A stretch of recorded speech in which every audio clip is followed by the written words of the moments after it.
सबों को मेरा इनकलाबी सलाम, जय भीम। समय की प्रतिबद्धता है और हम किस हिसाब से बोलते हैं ये हम पे डिपेंड करता है। इससे पहले एक वक्ता आए थे, उनको बताया गया था कि थोड़ा सा संयम बरतना चाहिए, भले ही वो संयम ना बरते। हमारे सामने एक फोटो है कर्पूरी ठाकुर का, जो हमारे हक अधिकार के लिए लड़े, हमें आरक्षण दे, तो वो बेधड़क बोल सकते हैं। आरक्षण कहाँ से आई है कर्पूरिया की, उन्हें जरूरत नहीं है संयम की, हमें संयम का जरूरत है। हमें संयम बरतना चाहिए। वो संयम कहाँ बरतना चाहिए, मुझे इस बात पे भी ध्यान देना होगा। हम वर्तमान परिदृश्य पे बात करेंगे। वर्तमान में जो परिदृश्य है, जो भी पेरियार रामास्वामी नायकर की तस्वीरें हैं उनके बारे में बताया गया, ललई सिंह यादव के बारे में बताया गया, बाबा साहब भीमराव अम्बेडकर के बारे में हम लोग जानते ही हैं। नहीं जानते हैं तो जब तक हम किताबों को बेहतर तरीके से नहीं पढ़ेंगे तो नहीं जान पाएंगे। कोई वक्ता आपको उनके बारे में आके नहीं बता सकता जब तक आप अपनी बुद्धि और विवेक से नहीं समझेंगे। वर्तमान परिदृश्य पे बात करें तो शिक्षक समाज का आईना होता है। प्रथम वक्ता के तौर पे माननीय एक शिक्षक आए थे, नाम नहीं जानता हूं मैं उनका, उन्होंने बड़ी बेहतर तरीके से बताया हमारे समाज को किस तरह से ठगा जाता है। झंडू बम का उदाहरण दिया था। हमें उस समझना होगा, हम जिस उम्र में है, ये उम्र है कि आप शालीनता को छोड़ हमें बताएं कि उन्होंने किस तरह कहा कि ढोल गवार शूद्र पशु नारी ये सब है ताड़ना के अधिकारी। शूद्र अगर बोले तो उनका जीवा काट लो, वेदों को सुने तो कान में शीशा पिघला के डाल दो। देश की 85% आबादी को 15% इस तरह से खुले हम चुनौती दे रहा। उन्होंने संयम नहीं बरता। उन्होंने कहा कि शूद्रों की औरत को अगर ब्राह्मण बलात्कार कर ले तो शूद्रों को खुश होना चाहिए। शूद्रों का मतलब SC ST OBC होता है। 6743 जातियां होती है, उसमें यादवों को भी अलग अलग तरीके से बांटा गया है। सभी जातियों को अलग अलग तरीके से बांटा गया और बताया गया कि अगर तुम जातियों में किसनौत हो तो किसनौत से ही शादी करना, मजरौट हो तो मजरौट से ही शादी करना। अगर किसनौत मजरौट से शादी करे तो किसनौत को कहे तुम तो छोटा जादव होवे, जाओ तुम्हारी हम तुमको अपनी बेटी कैसे दे देंगे। अगर दहाड़ के तुमको दुष्कार हो, तुम दहाड़ हो, छोटे जात के जादव हो, जाओ अपना काम करो। ब्राह्मणों ने क्या किया, ब्राह्मणों के जितने भरद्वाज जो भी जातियां ब्राह्मणों को, उन्होंने क्या किया, आपको कहा गोत्र मिला के शादी करो। उन्होंने क्या किया, जैसे ही गोत्र मिला शादी कैंसिल, गोत्र मिला शादी को स्थगित कर दिया जाता है। जातियों में शादी नहीं करते हैं। राय रहता है तो बिहार में शादी करता है, चौबे रहता है तो किसी दुबे समस्त जाति मिले हुए हैं। आप किसी दुबे को कहीं गाली दे दीजिए तो बगल में अगर कोई चौधरी है तो वो आके बोले अरे तो उसको गाली कैसे दे दिया। हमें इस जाति व्यवस्था को समझना होगा। वर्तमान में हम इस प्रकृति के जिस धरोहर में जिस गोद में बैठे हुए हैं, अलग अलग तरीके से आ रहे हैं। देवीय भूमि, देवीय भूमि, देवीय भूमि, देवीय भूमि के आड़ में हमारे प्राकृतिक धरोहर को नाश किया जा रहा है। हमारे बीच में ब्राह्मण आता है जनावधारी और बोलता है आपका संस्कार उतरा हुआ है, धन की उत्पत्ति नहीं होती। ऐसा करो, मेरे पास छोटा सा ले लो, आप पे शनि सवार है, बुध सवार है, मंगल सवार है। सामने का पत्थर देख रहे सर, एक छोटा सा पत्थर अगर किसी सर के पुरुष या मनुष्य के सर पे अगर रख दिया जाए तो विलीन हो जाएंगे, उनका प्राण छूट जाएगा।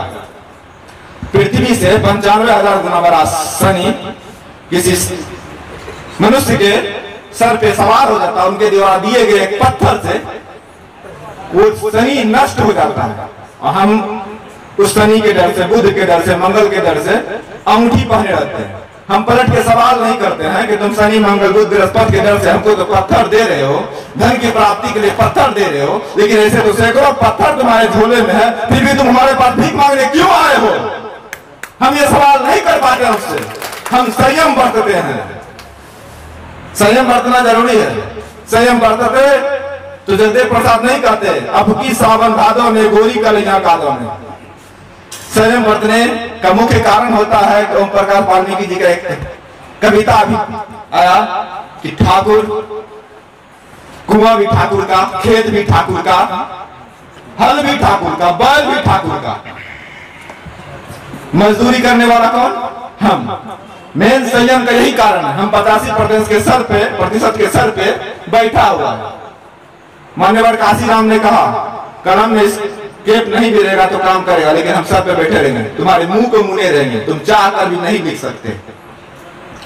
हमें इस चीज को समझना होगा। हम जिस उम्र में हैं, ये उम्र है, अगर आप शालीनता बरतेंगे, ये उम्र है रास्ता चुनने का। अगर इस समय आप शालीनता बरतेंगे, शालीनता के साथ हमें नहीं बताएंगे किस तरह पर उन्होंने हमारे साथ छल किया, तो हम रास्ता भटक जाएंगे। जब तक हम अगर रास्ता भटक गए तो आने वाली पीढ़ी के हमें से सैकड़ों जयंती मना लें, पुष्प अर्पित कर लें, वो हम लोग को गाली दे लें, कोई फायदा नहीं होने वाला। हमें इस बात को समझना होगा।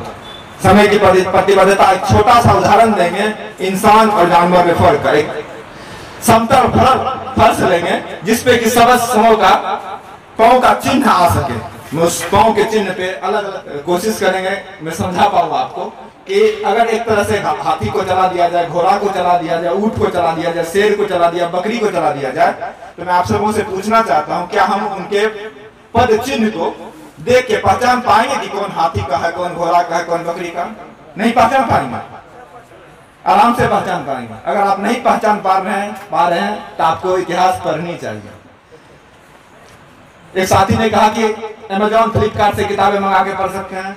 हम जब चलते हैं तो साथ में कुछ किताबें भी लेके चलते हैं। कुछ साथी अगर किताब लेना चाहते हैं तो बहुजन नायकों के बारे में हमने किताबें रखी हुई है, आप संचालक महोदय से संपर्क करके किताबें ले सकते हैं। जब तक हम समाजों के बीच किताब नहीं बांटेंगे, तब तक हमें धार्मिक गुलामी से आजादी नहीं मिलेगी। कलेवा पढ़ते, सब चीज करते हैं। सही कहा, साथी ने कहा कि आप यहाँ से खूब बोलते हैं, जय भीम, जय संविधान, सामने अगर तीसरा पास ब्राह्मण मिले, प्रणाम बाबा, खूब जोर में इस चीज को समझना होगा। हमारे बीच के दुश्मन को समझना होगा। बता रहे थे, आराम से पहचान पाएंगे। उसी तरह उसी समतल परत पर एक साइड पर ब्राह्मण को चला दिया जाए, राजपूत को चला दिया जाए, यादव कोरी, कुर्मी, तेली, तमुली, डोम, दुसाध, चमार, सबको अलग अलग तरीके से महिलाओं को भी चलाया जाए। क्या हम उस पद चिन्ह को देख के पता कर पाएंगे कौन राजपूत है, कौन ब्राह्मण है, कौन चमार है? मतलब हमारे साथ छल हुआ है। हमें इतिहास को पढ़ने से रोका गया है। इतिहास धर्म के किताबों में लिखा हुआ है कि जो लिखा है वही सत्य है। हमें इस बात को, उनके छल को समझना होगा। इन्हीं के साथ हम अपनी बातों को खत्म करेंगे। एक नारा लगाएंगे, इनकलाब जिंदाबाद। आवाज निकालिए। जब तक आवाज नहीं निकालिएगा परिवर्तन नहीं आएगा। शालीनता बरतते रहिए। बगल बगल में ब्राह्मण है भाई, दो गालियों देगा तो चुपचाप सुन लो। सुधरों का राज आएगा तो जंगल राज आ जाएगा। कर्पूरी ठाकर गाता है तो बोलता है, कर्पूर कर्पूरी कर्पूरा, छोड़ गति पकड़ अस्तूरा। बीपी मंडल करा जाता है, कहीं बनौनी रेफिनेरी में तेल गाड़ी सरा हो गया, आग लग जाता तो सुधरों का राज आएगा। यही सब ना होगा, पानी में ना आग लगेगा। जो भी हो, इस चीज को समझना होगा। हमें जोर से नारा लगाइए, इनकलाब जिंदाबाद, इनकलाब जिंदाबाद, भारत संविधान जिंदाबाद, लड़ाई सिंह यादव अमर रहे, लड़ाई सिंह यादव अमर रहे, पेरियार रामास्वामी नायकर अमर रहे, पेरियार रामास्वामी नायकर अमर रहे, भीमराव अम्बेडकर अमर रहे, भीमराव अम्बेडकर अमर रहे, बीपी मंडल अमर रहे। जय भीम, जय भारत, जय संविधान, इनकलाब जिंदाबाद।